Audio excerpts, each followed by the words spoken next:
Hi, I am Natalie Rose Martin, founder of Arbor Vitae Mystery School, where I offer a digital course called Establishing Trust, which walks you step by step through the complexities of the process of creating and establishing your very own private, express, irrevocable trust. In this video, I'm going to share with you about why, when, and how to put real estate into a private express irrevocable trust.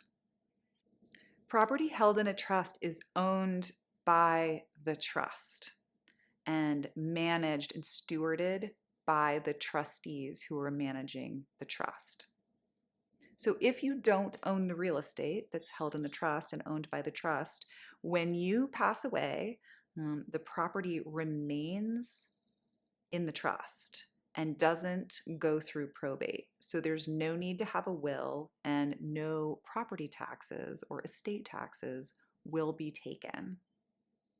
If you own property or real estate free and clear with no mortgage, I cannot recommend strongly enough that you create a trust and assign that property into the trust.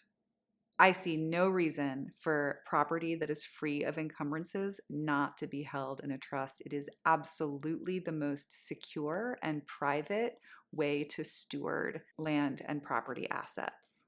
Now, it can get a little tricky if there's a mortgage on the property. Some mortgages will allow you to assign the equity in the property into ownership of the trust. And if that's available, I recommend doing that as well. If you're on the verge of acquiring property with a mortgage, you could negotiate to ensure that the mortgage that you get will allow for that transference of equity into the trust. So the things that you want to look out for in a mortgage are a due on sale clause and an alienation clause. So the due on sale clause says that if you sell the property, the mortgage is due in its entirety. So you wouldn't want to sell the property to the trust under those circumstances.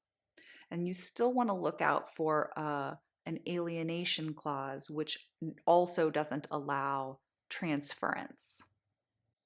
So if you're negotiating a mortgage, I would encourage you to not have a due on sale clause and not have an alienation clause. That way you could transfer the property into the trust through a sale or through an assignment. If you transfer ownership of the equity or the entire property into a trust, the trust would then become responsible for paying property tax and maintaining the property. And if ever the trust were to decide to sell, then the trust would be responsible for organizing that sale in the proper way. Trusts typically can't get mortgages. However, a trust can absolutely do an outright buy or purchase of property in the name of the trust.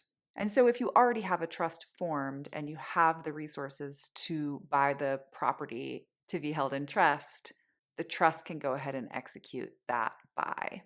Holding land or real property in a properly formed private express irrevocable trust allows you to be very specific about who will be in charge of managing and controlling that property.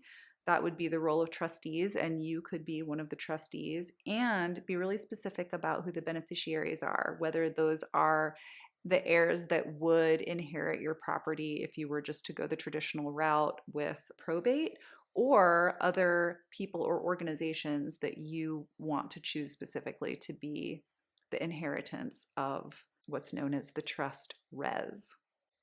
Once you have a properly formed private express irrevocable trust, there are, as I have alluded to, a number of ways to transfer property. There could be a sale for a low dollar amount. There could be an assignment, and you would get to select the method that feels most in alignment for you and works for your situation. I hope you found this video helpful, and I hope it cleared up any questions you might have about why, when, and how to hold real estate and land in a trust. And if trusteeship is interesting to you, I encourage you to help yourself to the free Outer Sovereignty Starter Kit, which I'll link in the description of the video.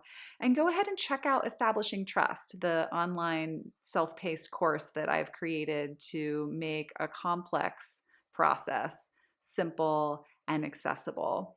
I'll put the link for that in the description of the video as well. Thank you for your time, energy, and attention, and blessings on your way.